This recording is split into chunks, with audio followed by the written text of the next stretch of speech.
back seats of cars on long journeys, they get into fights, which starts off with one of them doing something to the other one retaliating, and it quickly escalates. And children tend to get into fights which escalate in terms of force. Now, when I scream at my children to stop, sometimes they would both say to me, the other person hit them harder. Now, I happen to know my children don't lie. So I felt as a neuroscientist it was important how could I explain how they were telling inconsistent truths. And we hypothesized, based on the tickling study, that when one child hits another, they generate the movement command. They predict the sensory consequences and subtract it off. So they actually think they've hit the person less hard than they have, rather like the tickling. Whereas the passive recipient doesn't make the prediction, feels the full blow. So if they retaliate with the same force, the first person will think it's been escalated. So we decided to test this in the lab. Now, we don't work with children, we don't work with hitting, but the concept is identical. We bring in two adults and we tell them they're going to play a game. And so here's player one and player two sitting opposite each other. And the game is very simple. We start off with a motor, with a little lever, with a little force transducer. And we use this motor to apply a force down to the player one's fingers for 3 seconds, and then it stops.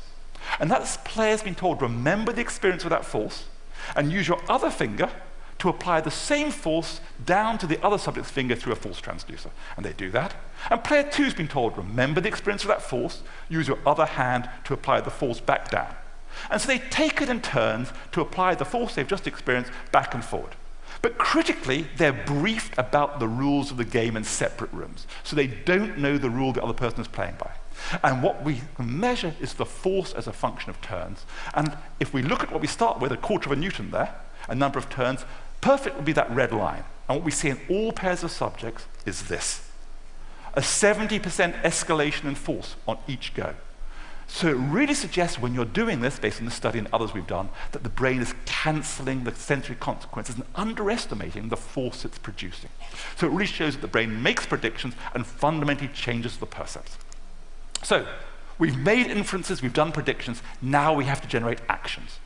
And what Bayes' says is, given my beliefs, the action should in some sense be optimal. But we've got a problem.